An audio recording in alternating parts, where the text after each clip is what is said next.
any of these persons was aimed at the United States of America or its government. All 5 people acted in defense of their motherland and not in opposition to the stated objectives of the government of the United States of America. And secondly, the perception of the Cuban 5, indeed their firm belief that the United States government was not doing enough to stem violent anti-Cuban action from United States soil, whether factually correct or not, cannot be said to be at all unreasonable in all the circumstances. En esos 2 días hemos oído una larga historia de lo que se podría llamar una falla a la justicia. Quisiera terminar diciendo solamente que esta Comisión Internacional de Investigación no es solamente una comisión de juristas, sino es una comisión de solidaridad. Y vamos a quedar solidarios hasta que el último de los 5 sea en su tierra. No conduct of any of these persons was aimed at the United States of America or its government. The Cuban 5 gathered information aimed at preventing privately inspired violence and other anti-Cuban action emanating from the United States soil. There's no doubt that hundreds of compatriots and countrymen who were ordinary citizens of Cuba have died in unacceptably horrendous circumstances as a result of the actions of Cubans opposed to Castro government in Cuba from United States soil. The families of the deceased would have suffered immeasurably. Having heard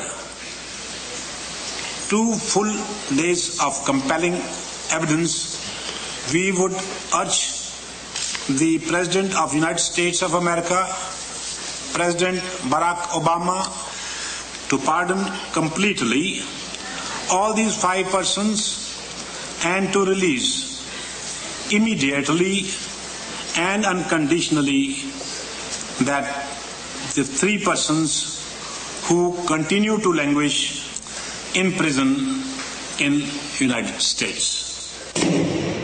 La libertad inmediata y sin condiciones exigieron estos magistrados, personas, profesor Dávalos, que son magistrados de cortes superiores en sus países, en Sudáfrica, en la India, en Francia, expresaban esto. Me gustaría, porque sé que ustedes tuvieron, a propósito, felicidades atrasadas, ayer Día del Jurista Cubano, fue también un aniversario del veredicto de culpabilidad, y ustedes tuvieron un foro, la doctora Nuris Piñeiro, usted y otros juristas, donde quizás todavía hay gente que tiene duda en el mundo de la inocencia de los 5 o creen que estaban asumiendo una tarea por la que debían cumplir condena. Así es, Helen, con mucho gusto. Buenas tardes, amigos televidentes y radioyentes. Es un placer estar aquí de nuevo. Y digo como Fray Luis de León, como decíamos ayer, porque hemos estado muchos años reclamando la justicia y poniendo de manifiesto todas las violaciones del caso de las 5. Y a pesar de ello, es como has dicho, todavía se manifiestan personas, juristas, intelectuales, gente con cierto nivel, que se preocupan, pensando que el caso de los 5 es algo así como un escollo en la relación entre Cuba y Estados Unidos, exacerbado por esas diferencias políticas, y que si nosotros decimos rojo ellos dicen verde, y si ellos dicen rojo nosotros decimos verde, y muchos se nos quedan así diciendo, pero ¿dónde está la verdad del delito, que si lo cometieron o no? Y eso lo vimos ahora en el foro, pero personas que preguntan por qué son inocentes, personas que preguntan por qué hubo violaciones. Yo llené un libro de 350 páginas de violaciones. Violaciones. Que lo publicó en Trabajadores, sí, en Columna. En Juventud Rebelde, y después 2 veces en la edición del libro. Y está lleno de violaciones. El juicio de los 5, para mí, es la quiebra del sistema judicial de los Estados Unidos. El sistema judicial de los Estados Unidos demuestra su estado de total quiebra absoluta a partir de la larga cadena de violaciones que representa el proceso de los 5. Jane Oaks, Stanley Bridge y Phil Kravitz salvaron la honrilla en agosto en Atlanta del 2005 con aquella sentencia de revocando el fallo y queriendo, anulando todo lo actuado y que se debiera volver de nuevo a Atlanta. Pero ahí vino la maquinaria de nuevo al caso de los 5. A lo largo de estos años ya teníamos, cuando el veredicto, que se cumplió un aniversario, como tú decías, 13 aniversario del veredicto, ya teníamos falta de presunción de inocencia, ya teníamos falta de un jurado imparcial, ya teníamos violación del debido proceso legal. Cada violación del proceso es una violación del debido proceso legal. Cada violación del proceso es una violación constitucional prácticamente. La ocultación de la evidencia, la manipulación de la evidencia, el mal uso de CIPA, la soberbia, la mentira, la tergiversación, las indebidas instrucciones a los jurados o la falta de instrucciones correctas al jurado. ¿Y qué vino después del veredicto?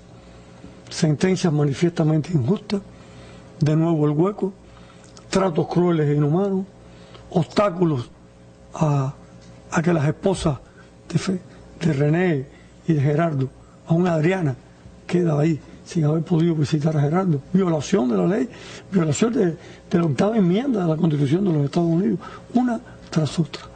¿Qué sucede con esto que tú preguntabas y la preocupación que veíamos en el foro?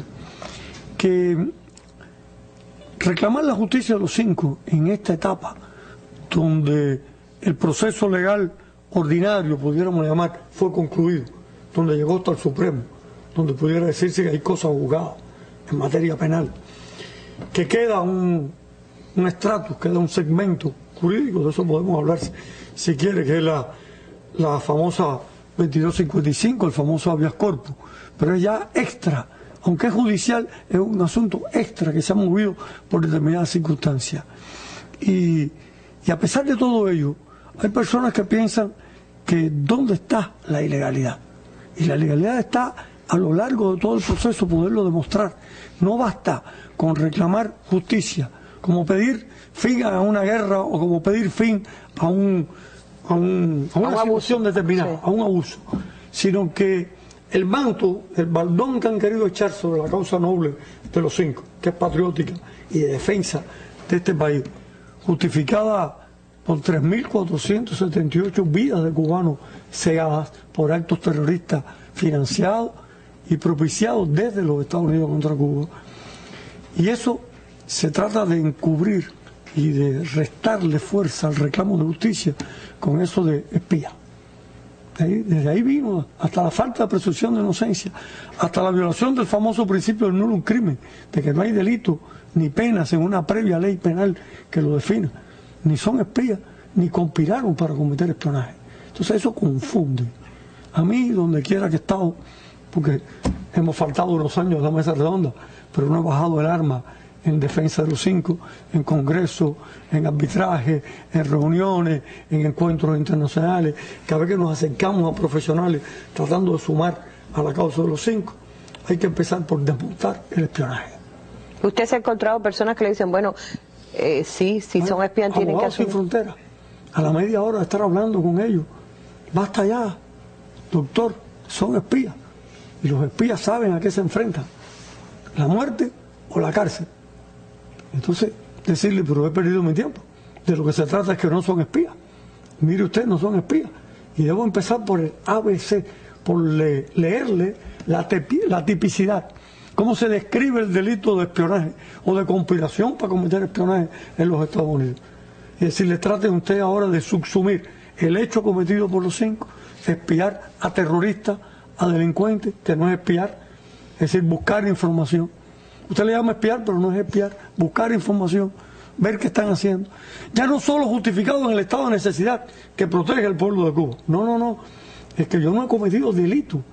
Es que el delito de que usted me acusa, yo no lo he cometido. Esos hechos no los puede subsumir ahí.